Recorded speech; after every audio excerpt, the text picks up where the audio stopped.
siya.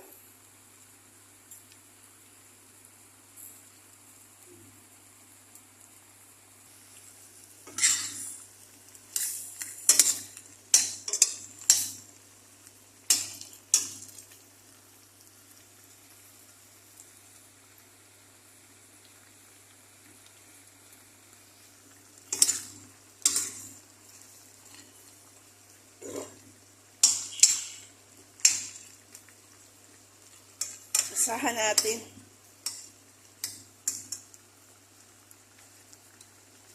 Mataba siya.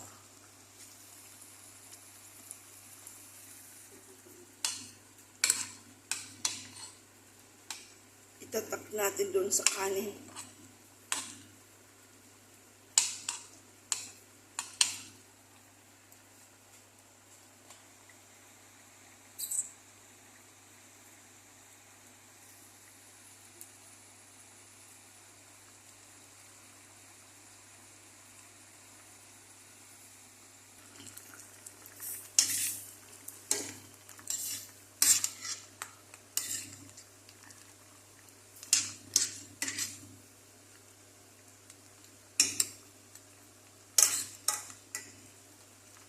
Ito ilalagay natin doon sa oven.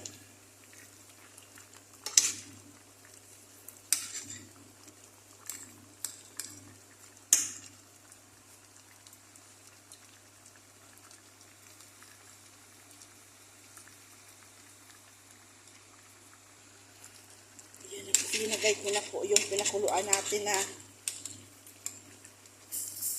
patatas at saka para po manuot din yung lasa niya.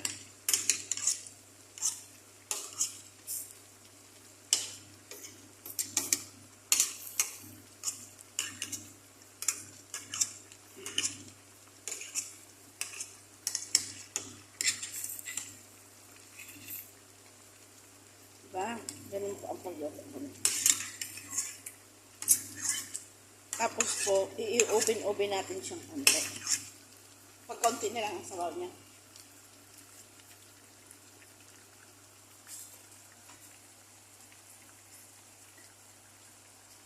Tignan natin ang konting asin at need siyang konting lemon.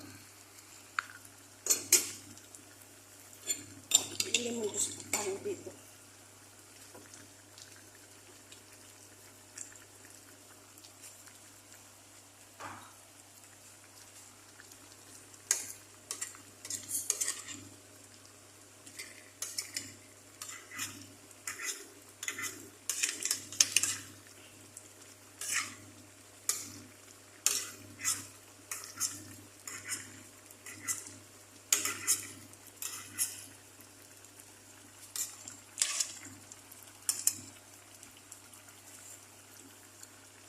So ngayon, tatakpan natin siyang konti.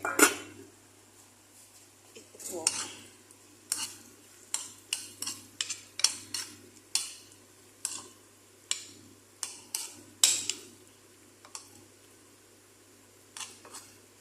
Okay na po ito.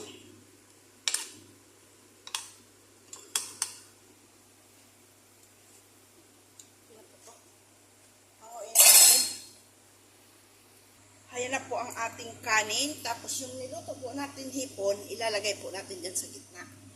Pero hindi na po yun makikita. Basta po ilalagay ko na lang yung po sa gitna. Kayo na po bahala. Para sa gitna lang po ang hipon. Ayan. Ayan yung kanin natin.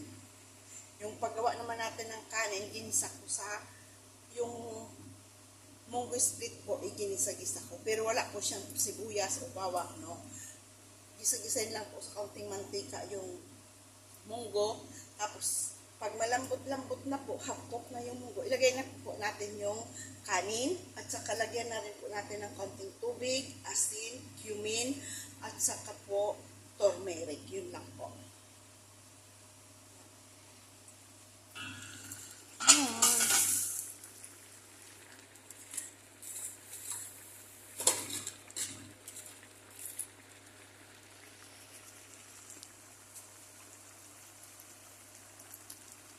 Lapit na yan.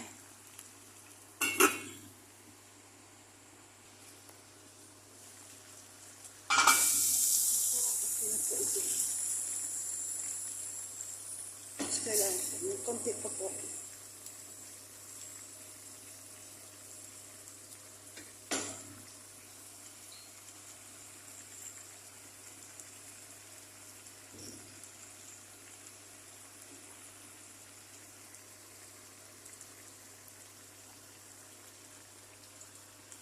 Konti pa.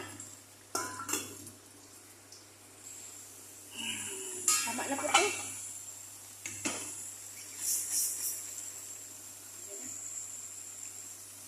Close natin. At ilalagay na natin sa plastic. Ilalagay na natin sa plastic.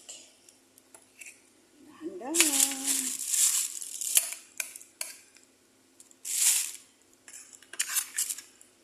Pero po, yung mga rekado, hindi na natin yan isasama. Kasi po, ayaw nila yan makita. Kaya po, iba yung pagluto po. Ay, ko muna, kasi nahirapan po ako. Ayan, ilalagay na po natin yan sa oven. Kaunti na lang. Ilagay natin sa oven. Ang oven po natin, mainit na. Konti na lang po yan.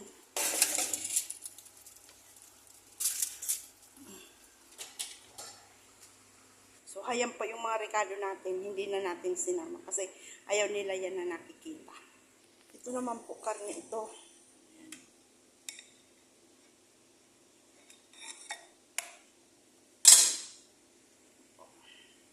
Ayan na. Ayan na po. Luto na. Ang ano lang po niyan, yung plastic. Pag inalis po ang plastic, hindi na po yan. Yan nakikita.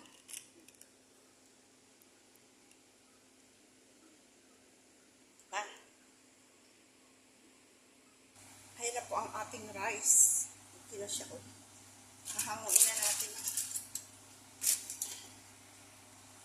Lagay natin sa heater. Ito na rin ang ating salad.